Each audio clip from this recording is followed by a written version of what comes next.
யார் இங்கே எதிரி? சேகர் ஜானகி இடிந்து போனார்கள். அவன் ஆத்திரத்துடன் கூறியது இன்னும் அவர்கள் காதுகளில் ரீங்காரித்தது.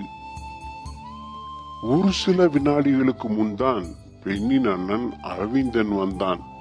அங்கன்னு சொல்லி உபசரிப்பதற்கு முன்பே, உங்க தம்பி தங்க கம்பி மனநிலை சரியில்லாதவராமே, போன வருஷம் தஞ்சாவூர் மெடிக்கல்ல வச்சு வைத்தியம் பாத்தீங்களாமே, 20 பவுன் நகை போட்டு 50,000 ரொக்கம் கொடுத்து 50,000க்கு சீர்வரிசை செய்து தள்ளிவிட எங்க பொண்ணு ஒன்னும் நொண்டி நொடமில்ல. இப்படி ஓட்ட வச்ச ஓட்ட பாத்திரத்துக்கு கட்டி கொடுக்க ஒன்னும் அவசியம் உள்ள பொண்ணு பத்திரமாத்து தங்கம். விஷயத்த மறைச்சு இவ்வளவு தூரம் பேச்சுவார்த்தை நடத்தி நிச்சயதார்த்தம் வரைக்கும் வந்து வஞ்சகம் பண்ணன நீ எல்லாம் ஒரு மனுஷனா? இந்த நிமிடத்துல இருந்து நமக்குள்ள பேச்சுவார்த்தை முடிஞ்சு போச்சு. என் தங்கச்சி உன் தம்பிக்கு இல்ல, வர்றேன் அதிரடியாக அறிவித்து விட்டு அகன்றான். இந்த திடீர் அதிரடியால் இவர்கள் இடியாமல் என்ன செய்வார்கள்? சிறிது நேர சுதாரிப்பிற்கு பின் ஆக திருமணம் நின்று போய்விட்டது. சேகருக்கு தெளிவாக தெரிந்துவிட்டது. தலையை கவிழ்த்து தரையை பார்த்தான். அந்த ஆள் சொன்னது அத்தனையும் உண்மை. ஆனால் இப்போது பொய். இவனின் தம்பி தனசேகரன் படித்து பட்டம் பெற்று வேலைக்காக அலைந்தான். நிறைய நேர்முக தேர்வுகளில் எத்தனையோ கசப்பான அனுபவங்கள், ஏமாற்றங்கள் அவன் மனதை மிகவும் பாதித்தது, அலைக்கழித்தது. முடிவில் மனதை விட்டுவிட்டான், மனநோயாளியாகிவிட்டான். தஞ்சாவூரில் சென்று வைத்தியம் பார்க்க 6 மாதத்தில் ஆள் பழைய நிலைக்கு வந்துவிட்டான். அதற்கு அடுத்த மாதத்திலேயே வேலை கிடைத்து விட்டது. 30 வயது முடிய போகும் அவனுக்கு இனியும் திருமணம் தள்ளி வைக்க முடியுமா? கரும்புள்ளியை மறைத்து பெண் பார்க்க உடனே இந்த வரன் கிடைத்து விட்டது. எல்லாம் சரி வரும்போது தற்போது வெண்ணெய் திரண்டு வர தாலி உடைந்த கதையாகிவிட்டது. என்னங்க யோசனை? ஜானகி கணவனை பார்த்தாள். யார் சொல்லி இருப்பா ஜானகி? இவன் மனைவியை பார்த்தான். எதிர் வீட்டுக்காரன் தான் நம்ம பார்வை எதிரியாச்சே, அவனை தவிர வேற யார் சொல்லி இருப்பா சொன்னாள். இது யோசிக்கப்பட வேண்டிய விஷயம். இவனுக்கும் அவனுக்கும் ஜென்ம பகை, பேச்சுவார்த்தை கிடையாது. இவன் கொஞ்சம் வசதியோடு வாழ்கிறானே என்று அவனுக்கு பொறாமை. இதனால் ஒரு உருப்படாத விஷயத்திற்கு ஒரு நாள் அவன் சேகரிடம் வீணாக வம்பு வளர்த்து ஆய் ஊ என்று கத்தி கை கால் தூக்கினான். இடையில் புகுந்த தனசேகரன் அவனை அடித்து உதைத்து கீழே தள்ளி நொறுக்கி விட்டான்.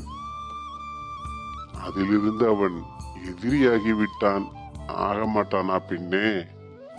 அவன் இப்போது அடித்தவனை பழி வாங்கிவிட்டான். சொல்லி இருக்கலாம் ஜானகி, சேகர் மெல்ல சொன்னான்.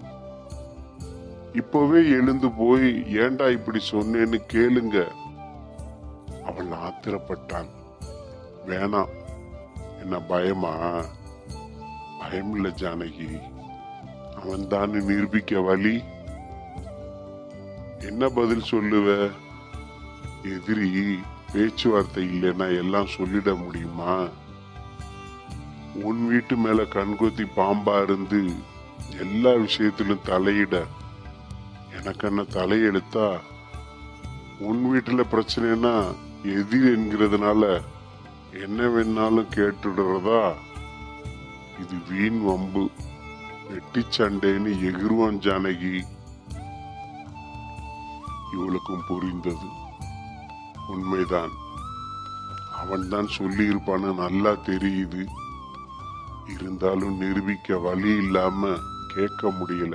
சே, சலித்தாள். கெட்டது செய்த அனுபவிப்பான். அவனும் 3 பொண்ணு வச்சிருக்கிறான். சேகர் சொன்னான். ஆமாங்க, இன்னைக்கு அடுத்தவனுக்கு வெட்டுற குழி நாளைக்கு தனக்கு என்கிறது கண்கூடு.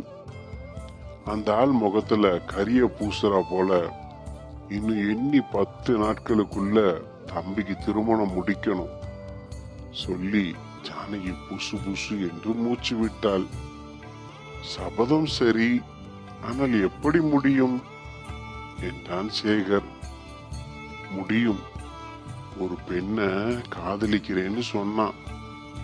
நாம தான் வேத்து சாதிக்காரி வேணாம்னு கண்டிச்சு கரார் பண்ணி இருக்கோம். அவளையே பேசி முடிக்கலாம். ஜானகி, ஏன் அலறீங்க? தம்பி விஷயம் இப்ப எல்லாருக்கும் தெரிஞ்சு தம்பட்டமாகி போச்சு.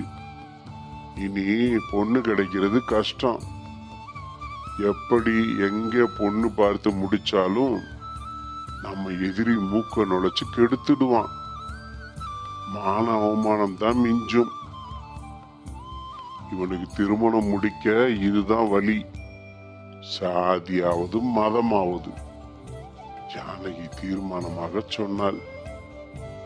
சரி, சேகர் தலையாட்டினான். ஜானகி சபதம் போட்டார் போல் எண்ணி 10 நாட்களில் அந்த பெண்ணை பேசி முடித்து திருமணத்தை முடித்து விட்டார்கள். முதலிரவு. எப்படி நம்ம யோசனை? கேட்டுக்கொண்டே பட்டு புடவை சரசரக்க புதுத்தாலி மினுங்க நிர்மலா சென்று தன் காதல் கணவன் தனசேகரன் அருகில் நாணத்துடன் அமர்ந்தாள். என்ன, நான் பொண்ணு வீட்டுல போய் உங்களை பத்தி வத்தி வைக்கலன்னா நமக்கு திருமணம் நடக்குமா என்று சொல்லி அவன் மார் மீது சாய்ந்தாள். ஆமாம் நிர்மலா என்ற அவன் அவளை ஆசையாக அணைத்தான். தொடர்ந்து இது போன்ற கதைகளையும் கேட்பதற்கு நம் தமிழ் நம்பர் 1 ஸ்டோரிஸ் சேனலை சப்ஸ்கிரைப் செய்ய மறக்காதீர்கள் நண்பர்களே. வணக்கம்.